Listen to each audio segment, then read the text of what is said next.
Hello everybody, I'm Zias Caravel from ZK Research, and I'm here for another ZKast video. This is part of my thought leadership series where I interview different talented and thought leadership people from different companies and to find out what's going on in tech. And as a reminder, this is done in conjunction with the eWeek as part of the eSpeak series. Today I'm joined by Lorrissa Horton, VP and GM of WebEx Calling Online. Lorrissa, why don't you say hello to everybody? Hello, I'm really excited to be here with you today to be talking about my new world over the last 10 months, which is calling. I know you have lots of really meaty questions, so really excited for that. Yeah, it's not that new role, I guess. It seems like you've been doing this. I didn't realize it was only 10 months. It seems like you've been doing this forever. So, yeah, good for you. So you're the GM of calling for WebEx, which is interesting in that all we hear about in the media and read about is that with respect to collaboration is we hear about things like AI and video and all chat and all these things, which might lend some people to think that calling's dead. So obviously you're the GM of calling, so convince me that's not true. Yeah, I hear that statement all the time. I think in our consumer world, we've really changed what we do to communicate with people. So there's definitely this perception that I don't use the phone anymore. I don't make phone calls anymore. And then people extrapolate that into thinking that the enterprise calling has also changed so drastically that it's dead or not needed. When I look across all of UCaaS, it's still very much alive and very much needed, while maybe the kinds of people that are using it and the way it's being used is slightly different. Since just like our consumer world, there's some conversations that have moved to chat, some conversations that have turned into video meetings, and that's fine. That's part of our entire WebEx UCaaS offering. But there are still many emergency situations, many shared roles where it's still definitely needed and still a means of communicating that is very hard to replace given the systemic workflows that exist in the company. Yeah. Now, look, I'm part of the analyst community, and I'll be the first to admit that we've been calling for the death of calling for 20 years, right? And it's still alive and kicking. So, perhaps, you know how we are in the analyst community. We like to extrapolate things. So your point's well taken. But I am sure there are some segments where calling is in decline and other ones where it's stronger than ever and probably growing. So can you go through some of those verticals or different job roles where you're seeing it either shrinking or growing? Yeah, so I can start with the areas where it's shrinking. I think when we look at the knowledge worker base, in the past, it wasn't uncommon. If you're a new employee, you got an email address and you got a phone number. And that's how people contacted you. And in a lot of cases, email was really the main way to communicate. Chat was kind of informal conversations. And we're seeing really an evolution there into team messaging and more persistent chat. So that's definitely evolved.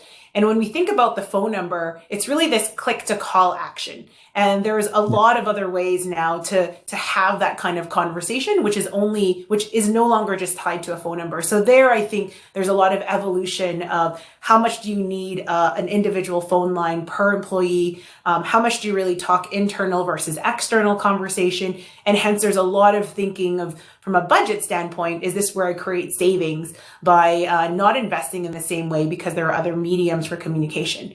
At the same time, when we look at how calling is evolving in other workflows, and specifically how people maybe used to come to work, share a single phone, physical phone, sitting on a desk, and now they're all working from home and having to still be part of the same hunt group or support multi-line scenarios. That's no longer one phone line that is tied to that one desk and that one phone, but multiple people now who are able to be part of that entire workflow. So that's actually growing in a very different way because of how people are now working from home and being able to still be part of the same kind of work sharing type scenarios, whether that is shift-based working. I know when we look at a hospital, there was just a desk and that was the nurse's station and everyone just picked up the phone of whoever's sitting there. But now it is moved to soft phone. Now every single nurse that is working that desk needs to have a way to be part of that hunt group. So that is an example of, I think, growth. Yeah, and I'm guessing that's significantly more complicated than what you did in the past, correct? Like there's a lot more engineering work that needs to be done in the back end to enable that now. Yeah, I think as we reimagine some of those workflows, It's not just about a device and a single line, but all of the people and shared identities that come into play there. So it's a different type of management, a different type of rollout, like you mentioned. Yet we're trying to keep the user experience as simple as possible with the flexibility of having it wherever they are. Yeah, I do find phone numbers an interesting concept too, because we've all become used to storing them, and we do remember identity as people's names or email addresses or things like that, but we don't actually.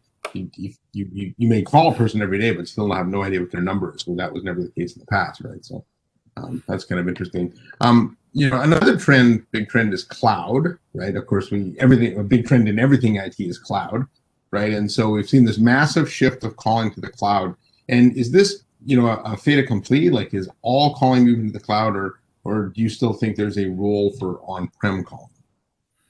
So when I look at different customers in different segments, I think you're going to hear a different answer from each of them. On the small end, everyone is saying, all in the cloud as fast as possible. I just want to stop managing anything on my own. And it's the natural transition that everyone was expecting. I think as I go up market, look at multinational customers, look at customers who maybe had their telephony managed by different people per geo. You do not have a consistent, consolidated solution. And moving to the cloud is also much more complex when they look at things like compliance and how they even start to move to the cloud is part of the challenge already, is imagining how they do this without business impact. So I think there's definitely some folks that are going to trail on-prem just due to even, like I said, compliance challenges and the concern around the ever-evolving changes there, which means that, even if I plan for the regulation of today, next year it might change. And if it changes, am I going to be ready for that? And how do I even predict the pace of change in some of those cases? So we definitely see some folks hedging their bets there with an on-prem solution and trying to stay on-prem. The other thing I see is, like I mentioned, the multinationals. Every geo will have a different set of regulation. And so I think this is where having a couple of sites on-prem and a couple of sites in the cloud and moving those at different paces, or even if it's not sites, it's maybe type of persona. Like I mentioned, maybe knowledge workers can go and move quickly in comparison to their HR department, where they still have a lot of support scenarios, or finance department, which again is managed slightly differently. In those cases, we're also seeing a lot of interest in not necessarily on-prem, but really ease of hybrid and being able to move at a pace that gets them all the advantages of the cloud calling, but doesn't risk their business with all of the mature deployments that they already have in place. So that's definitely a fine balance that I see people dealing with all of the time. Yeah, I think Lorrissa, that sometimes we oversimplify the task of moving things to the cloud, right? It's, if you look, especially for multinationals, where there are different regulatory issues, or just even different acceptance of cloud. Like if you go to UAE, they just started using SaaS services, right? So there's a case where probably there's not a lot of cloud calling, right? If you go to different African nations, if you go to the Middle East, different parts like that. Even in Germany, or Europe, there's a lot of different privacy issues and things by country. So I think there's a reason why, if you look at general cloud computing, right, all the big cloud providers offer hybrid services. I think there's a reason why. It's because large enterprises need that. So I don't really see why this would be any different. I just think that, again, from the media and analyst perspective, we like to overgeneralize things. And I think what you explained was made a lot of sense. I think especially when we look at certain workflows in particular, like in finance, everything from where is that CDR even stored? So data being created at rest, what the rules around that is changing so much. So as you said, this is the stuff that's even harder to manage across every single country and geo. Yeah, you had brought up an interesting point too about companies saying, well, we don't need phones anymore. And I think that may be true for your general knowledge worker that's not working from home. And do you think that there's been somewhat of an over-rotation to the needs of that knowledge worker just because of all the craze of work from home during the pandemic, and we've almost forgotten about the rest of the company?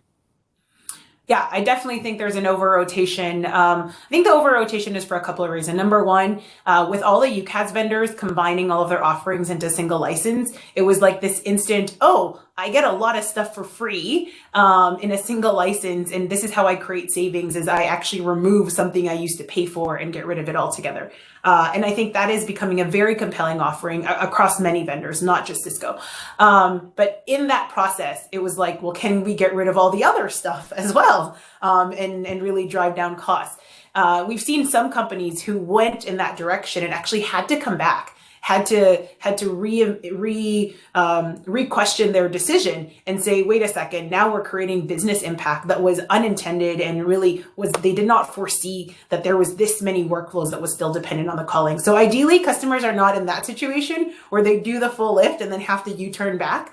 But I do think that there was an oversimplification on calling. As you mentioned, I've been in this role for a little bit. This seems short to me, but yet we've been deeply ingrained. And before coming into calling, I looked at, calling as any software problem, because that's where my life has been, over the top software. And yet I realized more and more, like, this is a networking problem as much as it is a software problem. And all of the assumptions that we make with on-prem to cloud SaaS transformation just doesn't apply in the exact same way. And so that's where I'm starting to see a lot of the slowdown, a lot of the complexity that maybe in other kind of workloads did not exist, right? The dependency on a lot of the partnerships and the peering is just a little bit different. And the regulation, that actually is surprising me more than anything. It is impacting every company, at least within one department, definitely in specific geos. But across the board, just due to compliance alone, they've had to really reevaluate their overall strategy and look at whether they're going to do a company-wide strategy versus a department or a persona strategy. I think that's really the change. Yeah, and to support what you're saying, I've actually seen that as well. A lot of companies, as they move to a different SaaS-based collaboration platform like WebEx, I've talked to companies that did go no phone and then realized, oh, well, we can't go no phone. We need some phone, and then had to almost take a step back and rethink it. So that's been a common reoccurrence for companies that almost got too aggressive with it. Now, with the pandemic, there's been I don't think this isn't going to surprise anybody. There's been a huge rise in meetings, right? And I think there's a very blurry line now between what is a call and what is a meeting, because in a lot of ways, I want to talk to you, Lorrissa. I can call you, I can meeting you, but what's the difference between the two? Are we in a collision course where there will be no difference, or are they still different? So I think the medium in which you communicate, like, is it audio, is it video, and what activities can you do with each other, definitely has collided very quickly, right? And so in the past, people might think of a phone call as just audio and that's it. And anything you add on to that is really in the meeting space. It's a richer experience. I can whiteboard, I can do a bunch of additional things on top of screen sharing. As all of those capabilities become available, I think in calling, the question then becomes, well, what is the difference between a call and a meeting? And how we've been talking about it is, when you go to a meeting, there is an invite, there is a known amount of time that is being requested of you prior to it happening. You can plan for it. And there is even in some cases an agenda. Ideally there is, so that you can use your time wisely. When we look at a lot of the calling workflows, it's not necessarily known use of time, right? It's unexpected. When I call a phone number at a doctor's office, like, I don't know who's going to pick up the phone. I don't know how busy they're going to be at that point in time. And similarly, when I have an incoming call, it's not always expected that person was going to call me. So to a certain degree, it's tied to like the urgency of the matter, right? If I can ask for time in the future, I think that's really where the meeting scenarios and the pre and post come into play. When I look at all of the workflows of how people communicate in a more ad hoc fashion and in, unexpected ways, plus the identity change of, are you calling a person or are you calling a phone number, which could be representative of multiple people or multiple experts that can answer questions against that identity. I think that's where the separation is happening, but definitely from an end user experience, we are trying to drive the change as fast as we can together as well. You'll hear me say that, for calling, we're going to take it from a hearing to seeing and doing experience. And that's really more about leveraging the rest of WebEx. So you can take even the noise suppression, which is already available in our calling, and even some of the WebEx assistant capabilities available, in calling. So it's not just about this is a calling feature versus a meetings feature. It's really about you get a rich experience either way. How you communicate and what you're doing as part of that communication is the change. Yeah, well, maybe that's part of the important part, is understanding that a call today isn't like a call 5 years ago, right? Where there are a lot more features and capabilities built in that we didn't have before. But you brought up the term workflow, and I'm curious, have you seen how have you seen workflows evolve either from calls or to calls? So, for example, in the past, like when I was a network engineer, right, if there was a network outage, it triggered a call, right, and then it quickly moved to email. But I know it could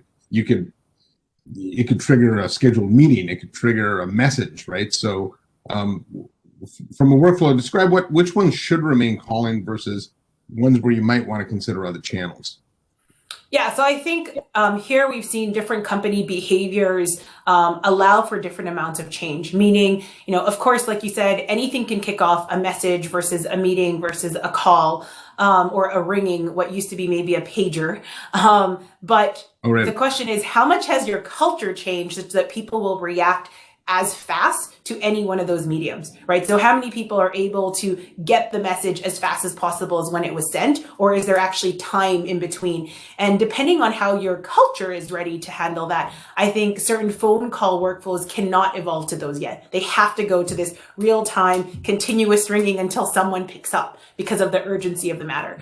Where we have seen, I would say, better integration into maybe non-real-time alerting calling is ones that are kind of back-end processes where they're really, it's not that urgent. It's just that calling was the only way to notify someone that something has happened and maybe the next step of the process should happen now, right? I think that's actually where software in general has actually stepped in, right? I talk all the time about the apartment doorbell, right? I walk into a building, I punch in a code, it rings the resident, and now the resident punches in a number and they are letting you into the building, right? And so that could easily evolve if people know you're arriving to a text message that I now reply to or to some other form because there's some expectation there.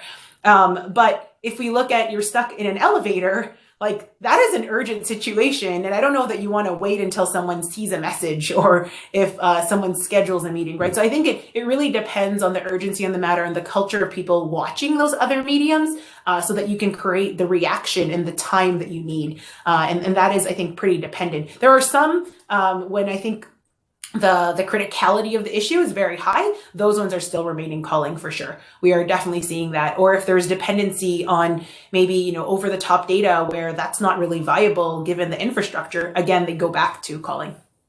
Yeah, those are good. And actually, I hadn't considered that too, that we do text each other a lot. If you are meeting somebody and, the intercom of the apartment buildings or the condo is now gone, right? So, and I guess in a lot of when you're meeting people for, whenever we go back to meeting people, I suppose, right? You might have called the office and somebody would let you know that they're there, but now you would just message them and things like that. So that's pretty interesting to think about that. Now, I know Cisco's got a massive customer base. In fact, you probably have a larger install base of calling than any other company out there. And so you've probably seen everything under the sun. So have you seen what we described before, where customers have tried getting into calling and phone numbers and then realized they had to come back, and what caused them to realize that? Yeah, so as you said, we're at over about 50% market share. So we definitely have seen every scenario under the sun. And we definitely had customers who said, all in, going to the cloud, and we're going to do it really fast within this short time period. And everyone in the company is just going to adjust to a soft phone only, no physical phones. And actually, most of them aren't even going to have a phone number anymore. And that's going to be okay because everyone has evolved into this messaging first world and meeting centric kind of conversations. And then after doing that, I think there's two main areas that were concerns. Number one is end user adoption of whatever solution they've selected. I always tell people that every person believes they're probably doing a good job at their job. So when you tell them to change the way that they work, you really have to convince them that this is worth the change. And for many types of workers, depending on the task that they do every day, or just the way that they envision their own work processes, making that kind of change to either full soft phone only or not even having that phone number is really, really damaging to their overall efficiency and their total output. And I think that's where we saw a lot of customers who basically said, yeah, I did the move and then I got all of these complaints, and clearly it's not working because it's actually impacting business outcomes. And now I have to go and revert back. I think some people tried to do I add one number at a time until the complaint stopped. And then it turns out that was just more expensive for them or more difficult for them to manage, as opposed to really looking at a site-wide analysis of, okay, what are the communication patterns of each of these personas? How many of them are there? I think the ones with a lot of external communication, this is where it's much harder to say that, no, there are other ways to talk to them. Just use the other ways. It's like you have to change a lot of people's behaviors before you can make all of that sticky and successful. So it's not just that there is, an IT maybe savings or some evolution there. It's every single person that used to use that phone line, like, how is their world going to change, and how are you going to get them to successfully adopt that cloud solution all up without them having their own numbers, right? Like that, I think, was the really hard part. Yeah. And that was the realization point for them. I think one of the lessons there, and I'll quote a CIO friend of mine from one of the large, multinational organizations who said, whenever they adopt an IT project, they want to make sure the solution to whatever they're doing is simpler than the original problem. And sometimes I think in IT, we change things for the sake of changing things, even though it didn't really need changing, which is kind of what you're bringing up, that we create an overly complex environment for the user, even though we didn't really have to, just in the, in the sake of saving a few bucks. So you've talked a lot, Lorrissa, you've talked a lot about kind of the industry trends going on. I do want to give you a chance to talk about Cisco, because Cisco is one of the most innovative companies in all areas of collaboration. So what's Cisco doing that's unique in the area of calling, and can you give us a sneak peek as to what's coming? Yeah, so I think the thing that's most unique is that everybody wants to get the value of the cloud, even if they're not ready to move right now. And that for us is something that we've really embraced. So we have, on-prem customers who are now getting cloud analytics through our Control Hub. Something that seemed odd for many people, but again, we want to make sure you're getting our cloud and all of our investments in our cloud right now. And as you take that journey into the cloud and moving that PBX maybe from on-prem into the cloud, you should be able to do that with, again, not impacting your business in negative ways and bringing every user along. So those two areas has been a focus for us as we've obviously expanded our overall cloud calling offering. We're really excited that every user can have the same end user experience. So they don't actually know or care whether they're on-prem or in the cloud. They just want a phone that will ring and an experience that is easy. And they get that now, whether the company is on-prem, in the middle of going to the cloud, or whatever, whatever that deployment looks like at that point in time. It's just opaque to the users. They just get an app, and it's the app for their meetings, for their messaging, and for their calling, and all the architectural stuff happening under the covers. They don't really care. So I think that's one, and that's exciting that that's there. I think the other piece is really looking at very data-driven moves. A lot of our on-prem customers say, I need all of these features, and I believe my company cannot move forward without them. And we start to ask them like, okay, so, how often do you use these features, and what scenarios are they used in, and how do we make sure that we cannot disrupt them? And it turns out a lot of people don't have data. They don't have an understanding of whether these features are really used and by how many people. And so arming our customers with that information so that they can plan accordingly with things like our cloud connected analytics through Control Hub for that on-prem base makes it such that you have a planned deployment that is using data to help you understand exactly which people, when, how often are they going to be impacted. And again, ties into that end user adoption. Right? How do you make sure every end user is successful on this journey? I think the last big piece is, I kind of said it earlier, going from hearing to seeing and doing. The thing I'm most excited about is as the entire world went into lockdown, we all became much more comfortable with video. And when we look at the phone calls that are still happening and the kind of communication in an audio only world, you don't drive that same level of empathy. You don't drive the same level of interaction as when you have video on. And so as we're adding more and more video into even our phone calls, one of the features I was super excited about is a call escalation to a full video. So I can call a hunt group. And people can pick that up on a desk phone or on a soft phone. And after picking up that experience, you can actually enhance it with a complementary video experience, whiteboarding experience, whether that be on a laptop or on a mobile device, and really complement that desk phone that's already there, or the soft phone, whatever that is. I think that's where the really interesting reimagining is going to happen in calling. And we're excited because we get to leverage our WebEx backbone and all of these experiences in meetings that we can now throw into calling. And I think that's what's going to really make the experience much richer across the board. Those are cool. And on the data side, are you really surprised by that? Before I was an analyst, I was in corporate IT. I was a CIO, and whenever you tried to get rid of an application, all you hear is everybody uses this. And then you actually start asking around, I can't find anybody to use this, right? But without the data, you can't do it. Then you find out 3 people do. And so it's easier sometimes to manage those corner cases than sticking with something that nobody's using. So it's funny when you said that, because it brought me back to my IT days where I used to hear that thing all the time. So you did talk about, as we move, to work from home, companies are starting to think about the hybrid workplace and going back to work. In fact, I've heard your CEO, Chuck Robbins, talk a lot about, he's starting to think about this. So as companies start thinking about hybrid work, what advice can you give them about the role of calling and how they should be planning things? I think the one area that I get the most questions around is, I'm not going to have a desk for every user, which definitely means I'm not going to have a phone for every user. How do I think about not creating more complexity for my end user? Because they may come into work 1 day a week or 2 days a week, but really that's it. And they need to be able to be efficient, whether, again, they are at home or in the office. I think end user experience is so important. So whether that is, the hoteling, hot desking scenario, how do you make that as easy as possible? One of the features that we did ship is, the headset that you use at home for your soft phone. The moment you come into the office and actually dock it, it automatically signs you into that phone, and it brings all of your call settings into that environment, making that work from home and then back in the office much easier to manage across the board. And it's just a headset, right? This is the same headset I use regardless of where I'm working. Yet it's doing dual purpose. It's doing your identity, it's doing your settings, and still allows you to do a bunch of tracking information that is really useful in understanding how much am I actually in the office versus at home.